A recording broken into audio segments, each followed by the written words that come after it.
Hi guys, welcome back to Prasanna Dhanush YouTube channel. Guys ಎಂತ match ಗುರು, unbelievable match ಅಂತ ಹೇಳ್ತೀನಿ.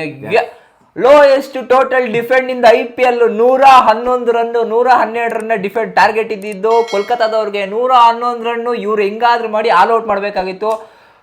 ಗುರು ಏನ್ ಗುರು, ಪಂಜಾಬ್ ಅವ್ರು ಈ ತರ ಆಡ್ತಾ ಇದಾರೆ ಹೇಳ್ದೆ. ನಾನ್ ಮಾರ್ನಿಂಗ್ ನಿಮ್ಗೆ ಹೇಳಿದೆ ಪಂಜಾಬ್ ಅವ್ರು ಗೆದ್ದೇ ಗೆಲ್ತಾರೆ ಅಂತ. ಪಂಜಾಬ್ ಅವ್ರು ಗೆದ್ದಿದ್ದಾರೆ, ಬಟ್ ಈ ತರ ಗೆಲ್ತಾರೆ ಅಂತ ದೇವರಣೆಗೂ ನನಗೆ ಗೊತ್ತಿಲ್ಲ. ನಾವೇ ಶಾಕ್ ಆಗ್ಬಿಟ್ವಿ 111 ಟಾರ್ಗೆಟ್ ಕೊಟ್ಟಾಗ. ಮೇ ಬಿ ಸೋಲ್ತಾರೆ ಬಿಡಿ ಇವರು, ಪಂಜಾಬ್ ಅವರು ಇದೆಲ್ಲ ಕಟ್ಟಾಕಕ್ಕಾಗಲ್ಲ ಅಂತ ಅನ್ಕೊಂಡಿದ್ದೆ. ನಮ್ ಊಹೆನೆಲ್ಲ ಸುಳ್ಳು ಮಾಡ್ಬಿಟ್ರು ಅಂತ ಹೇಳ್ಬೋದು. ಆಕ್ಚುಲಿ 7ನೇ ವಿಕೆಟ್ ಹೋಗೋರ್ಗು ನಾನು ನಂಬೇ ಇಲ್ಲ ಗುರು.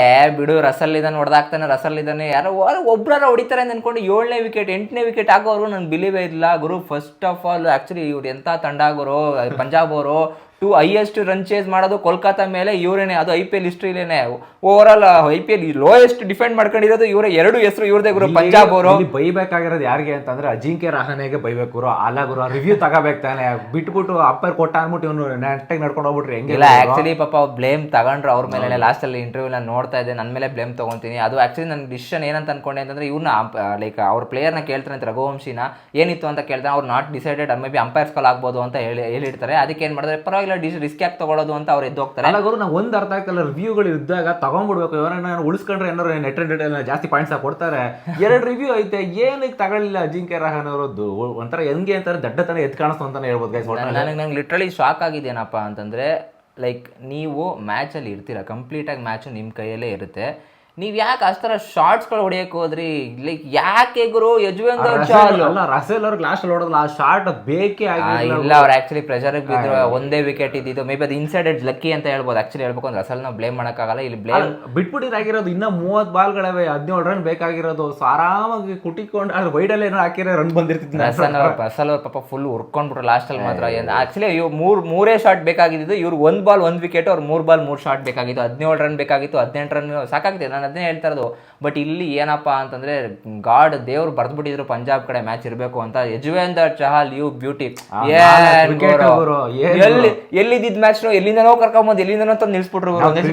ಹೇಳಿದ್ವಿ. ಸೊ ಈಗ ಸ್ಟಾರ್ಟಿಂಗ್ ಇಂದ ಮ್ಯಾಚಸ್ ಗಳು ಏನೋ ಅವ್ರ ಕಡೆಯಿಂದ ವಿಕೆಟ್ ಗಳು ಬರ್ತಾ ಇಲ್ಲ, 1-2 ಬಂದಿರ್ಬೇಕು ಅಷ್ಟೇನೆ. ಹೌದು. ಸೊ ಎಲ್ಲ 4-5 ಮ್ಯಾಚ್ ಇಂದ ಇವತ್ತು ಗುರು 4 ವಿಕೆಟ್ ಗುರು.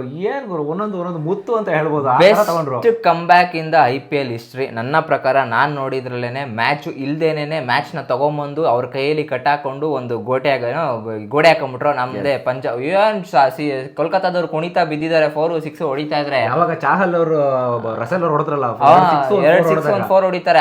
ಅಲ್ಲಿ ಅನ್ಕೊಂಡೆ ಗುರು ನನಗಿನ್ನೇ ಇಲ್ಲ ಮ್ಯಾಚ್ ಮುಗೀತು ಬಿಡು ಅಂತ ಅನ್ಕೊಂಡೆ. ಬಟ್ ಅದಾದ್ಮೇಲೆ ಮಾರ್ಕೋ ಜಾನ್ಸನ್ ಅವ್ರು ಬರ್ತಾರೆ. ಯಾರು ಗುರು? ವೈಭವ್ ಅವರು 5 ಓವರಲ್ಲಿ ಕರೆಕ್ಟಾಗಿ ಚೆನ್ನಾಗಿ ಆಡ್ಕೊಂಡು 5 ಬಾಲ್ ಚೆನ್ನಾಗಿ ಆಡ್ಬಿಟ್ಟು 6ನೇ ಬಾಲಲ್ಲಿ ಆ ಬಾಲ್ ಮೇಲ್ ಬತ್ತೈತಿ. ಈ ಮನುಷ್ಯ ಹಿಂಗೆ ಅನ್ನಕ್ ಹೋಗ್ತಾರೆ. ಯಾಕೆ ನಂಗೆ ಅರ್ಥ ಆಗಿಲ್ಲ. ಫಸ್ಟ್ ಆಫ್ ಆಲ್ ಇಲ್ಲಿ ಸೊ ನನ್ನ ಪ್ರಕಾರ ಲೈಕ್ ಏನ್ ಟಾಸ್ ಗೆದ್ರಲ್ಲ, ಸೊ ಅವಾಗ್ಲೇನೆ ಅನ್ಕೊಂಡೆ ನಾನು ಮೇ ಬಿ ಮ್ಯಾಚಸ್ ಹೋಯ್ತು ಅಂತಾನೆ ಅನ್ಕೊಂಡೆ. ಸೊ ಅಂದ್ರೆ ಟಾಸ್ ಗೆದ್ದಿದ್ದು ಎಲ್ಲಿ? ಟಾಸ್ ಇವರೇ ಗೆದ್ಬಿಟ್ಟು ಬ್ಯಾಟಿಂಗ್ ತಗೊಂಡ್ರಲ್ಲ.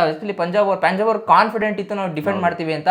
ಬಟ್ ಪಂಜಾಬ್ ಬ್ಯಾಟ್ಸ್ಮನ್ಸ್ಗಳು ಒಬ್ರು ಕೂಡ ಲೈನಲ್ಲಿ ನೀರ್ಕೊಳ್ಳಿಲ್ಲ. ಎಲ್ಲ ಬಂದವರೆಲ್ಲ ಔಟ್ ಹೋಗ್ತಾ. ಅಂದ್ರೆ ಫಸ್ಟ್ ಓಪನಿಂಗ್ ಪಾರ್ಟ್ನರ್ಶಿಪ್ ಬಂದಿದ್ದ ರೀತಿ ನೋಡಿದ್ರೆ 200+ ಬರುತ್ತೆ ಅಂತ ಅನ್ಕೊಂಡೆ. 38 ರನ್ಸ್ ಬರುತ್ತೆ. ಈಗ 4 ಫಸ್ಟ್ 1 ಓವರಲ್ಲಿ ಏನು ರನ್ಸ್ ಬರಲ್ಲ. ಬಟ್ 2ನೇ ಓವರಿಂದ ಹೊಡೆಯಕ್ಕೆ ಸ್ಟಾರ್ಟ್ ಮಾಡ್ಕೊಂತಾರೆ. 4ನೇ ಓವರ್ ಅಷ್ಟಲ್ಲಂತೂ ಹೆಚ್ಚು ಕಮ್ಮಿ 3ನೇ ಓವರಲ್ಲೇ ಸರಿ 38 ರನ್ ಬಂದ್ಬಿಟ್ಟಿರುತ್ತೆ. ಬಟ್ ಅದಾದ್ಮೇಲೆ ಕಮ್ ಬ್ಯಾಕ್ ಮಾಡ್ತಾರೆ ಕೋಲ್ಕತ್ತಾದವರು. ಎಂತ ಬೌಲಿಂಗ್ ಆಗ್ತಾರೆ. ಇಲ್ಲ ಹರ್ಷಿತ್ ರಾಣಾ ಅಂತೂ ಹೀರೋ ಆಫ್ ದ ಮ್ಯಾಚ್ ಅಂತ ಹೇಳ್ತೀನಿ. ಬಟ್ ಅದಾದ್ಮೇಲೆ ಟರ್ನ್ ಓವರ್ ತಗೊಂಡಿದ್ದು ಹೀರೋ ಆಫ್ ದ ಮ್ಯಾಚ್ ಯಾರಪ್ಪ ಅಂದ್ರೆ ನಮ್ಮ ಯಜುವೇಂದ್ರ ಚಹಲ್ ಗುರು. ಒಂದೊಂದು ಮುತ್ತು ಅಂತ ಹೇಳ್ಬೋದು ನಮ್ಮ ಈ ಕಡೆ ಪಂಜಾಬ್ ಬೌಲರ್ಗಳು ಅಂತ ಹೇಳ್ಬೋದು. ಎಕ್ಸಾಕ್ಟ್ಲಿ. ಗೈಸ್ ನಾನು ನೋಡಿದ ಮಟ್ಟಿಗೆ IPL ಅಲ್ಲಿ ಈ ವರ್ಷದ ಬೆಸ್ಟ್ ಮ್ಯಾಚು, ಲೋಯೆಸ್ಟ್ ಡಿಫೆಂಡಿಂಗು. ನಿಮ್ಗೆ ಅನ್ಸುತ್ತೆ ಗೈಸ್? ನೀವು ನೋಡಿದ್ರಲ್ಲಿ ಡೆಲ್ಲಿ ಚೆನ್ನಾಗಿತ್ತಾ ಇಲ್ಲಾಂದ್ರೆ ಈ ಮ್ಯಾಚ್ ಚೆನ್ನಾಗಿತ್ತಾ? ಕಮೆಂಟ್ ಮಾಡಿ ತಿಳಿಸಿ. ಮ್ಯಾಚ್ ಗುರು ಇದು ಥ್ರಿಲ್ಲಿಂಗ್ ಅಂತ. ಮೊನ್ನೆ ಒಂದು ಮ್ಯಾಚ್ ಕೂಡ ಸ್ವಲ್ಪ ಥ್ರಿಲ್ಲಿಂಗ್ ಇತ್ತು. ಯಾವಾಗ ಮುಂಬೈ ಮತ್ತೆ ಡೆಲ್ಲಿ ಕ್ಯಾಪಿಟಲ್ಸ್ ಆಡ್ಬೇಕಾರೆ, ಅದು ರನ್ಔಟ್ ಆಗ್ಬೇಕಾರೆ. ಅದು ಬಿಟ್ರೆ ಅಶುತೋಷ್ ಶರ್ಮಾ ಅವ್ರು ಹೊಡೆದಿರಲ್ಲ ಆ ಮ್ಯಾಚು. ಈ 3 ಮ್ಯಾಚ್ಗಳು ಮಾತ್ರ ಸಕ್ಕ ಥ್ರಿಲ್ಲಿಂಗ್ ಅಂತ ಹೇಳ್ಬೋದು. ಅದರಲ್ಲೂ ಎಸ್ಪೆಷಲಿ ಇವತ್ತಿನ ಮ್ಯಾಚ್ ಮಾತ್ರ ಸೈಕ್. ಒಟ್ಟೆಲಿಗರು ಸೊ 111 ಟಾರ್ಗೆಟ್ ಕೊಡ್ತಾರೆ, ಅದನ್ನ ಆರಾಮಾಗಿ ಡಿಫೆಂಡ್ ಮಾಡ್ಕೋತಾರೆ ಪಂಜಾಬ್ ಅವರು. ಸೊ ಒಂದೊಂದು ವಿಕೆಟ್ಗಳನ್ನ ನೀಟಾಗಿ ತಗೊಂಡ್ಬರ್ತಾರೆ. ಸೊ ಯಾರು ಆಕ್ಚುಲಿ ಕಚ್ಕೊಳ್ಳೋದೇ ಇಲ್ಲ ಅಂತ ಹೇಳ್ಬೋದು. ಎಸ್ಪೆಷಲಿ ರಘುವಂಶಿ ಅವರು ಮತ್ತೆ ಲೈಕ್ ಅಜಿಂಕ್ಯ ರಹಾನೆ ಅವರು ಸ್ವಲ್ಪ ಸ್ಕೋರ್ಗಳನ್ನ ತಗೊಂಡ್ಬರ್ತಾರೆ. ಅದಾದ್ಮೇಲೆ ರಹಾನೆ ಔಟ್ ಆಗ್ತಿದ್ದಂಗೆ ಎಲ್ಲರೂ ಒಂದೊಂದು ವಿಕೆಟ್ ಹೋಯ್ತು ಗುರು. 4 ವಿಕೆಟ್ ನಮ್ಮ ಚಾಹಲ್ ಅವ್ರು ತಗೊಂತಾರೆ. ಸೊ ಒಟ್ಟಿನಲ್ಲಿ ನನ್ನ ಪ್ರಕಾರ ಪ್ಲೇಯರ್ ಆಫ್ ದಿ ಮ್ಯಾಚ್ ಯಾರು ಅಂತಂದ್ರೆ ಚಾಹಲ್ ಅವ್ರಿಗೆ ಕೊಡಬೇಕು ಅಂತಾನೆ ಹೇಳ್ಬೋದು ಗೈಸ್. ಎಕ್ಸಾಕ್ಟ್ಲಿ. ಸೊ ಒಟ್ನಲ್ಲಿ guys player of the match Yuzvendra Chahal ಸಿಗುತ್ತೆ ಅಂತ ಅನ್ಕೊಂಡಿದ್ದೀನಿ. ಬಟ್ ನನಗೆಲ್ಲ ರಸಲ್ ಗೆಲ್ಸ್ಕೊಟ್ಟಿದ್ರು, ಅವ್ರಿಗೆ ಸಿಕ್ತಿತ್ತು, ಗೆಲ್ಸ್ಬೋದಾಗಿತ್ತು. ಬಟ್ ಲಕ್ ಅವ್ರ ಕಡೆ ಇರ್ಲಿಲ್ಲ ಅಂತ ಅನ್ಸುತ್ತೆ.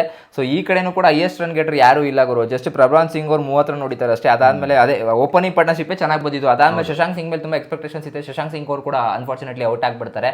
ಅವರು ಒಂದು 18 ರನ್ ನೋಡಿತಾರೆ ಆಕ್ಚುಲಿ ಹೇಳ್ಬೇಕು ಅಂತಂದ್ರೆ. ಸೊ ಟೋಟಲ್ ಆಗಿ ಮ್ಯಾಚ್ ಮಾತ್ರ ಬೆಸ್ಟ್ ಮ್ಯಾಚು ನನ್ನ ಪ್ರಕಾರ ಇದುವರೆಗೂ ನಾನು ನೋಡಿದ್ದು ಪರ್ಸ್ನಲ್ ಆಗಿ. ನಿಮ್ಗೇನು ಅನ್ನಿಸ್ತು ಗೈಸ್ ಪಂಜಾಬ್ ಅವರ ಮ್ಯಾಚ್ ನೋಡಿ ಕಮೆಂಟ್ ತಿಳಿಸಿ. ಆ್ಯಂಡ್ ಮೋರ್ ಓವರ್ ಈ ಥರ ಮ್ಯಾಚಸ್ಗಳು ಮತ್ತೆ ರಿಟರ್ನ್ ಬರಬೇಕಾ IPLಗೆ ಕಮೆಂಟ್ ಮಾಡಿ ತಿಳಿಸಿ ನೋಡೋಣ. ಇದಾಗಿತ್ತು ನಮ್ಮ ಒಂದು ಪೋಸ್ಟ್ ಮ್ಯಾಚ್ ಅನಾಲಿಸಿಸ್. ಏನೊಂದು ಕಮೆಂಟ್ ಮಾಡಿ ತಿಳಿಸಿ. ಆ್ಯಂಡ್ ಇನ್ನೂ ಚಾನಲ್ ಸಬ್ಸ್ಕ್ರೈಬ್ ಮಾಡ್ಕೊಂಡಿರೋದ್ರೆ ದಯವಿಟ್ಟು ಸಬ್ಸ್ಕ್ರೈಬ್ ಮಾಡ್ಕೊಂಡಿರೋಣ ಅಂತ ಹೇಳ್ತಾ ಸಿಗೋಣ ಮುಂದೆ ನೋಡಿದ್ರೆ ಅಲ್ಲಿ ತನಕ ಬಾಯ್.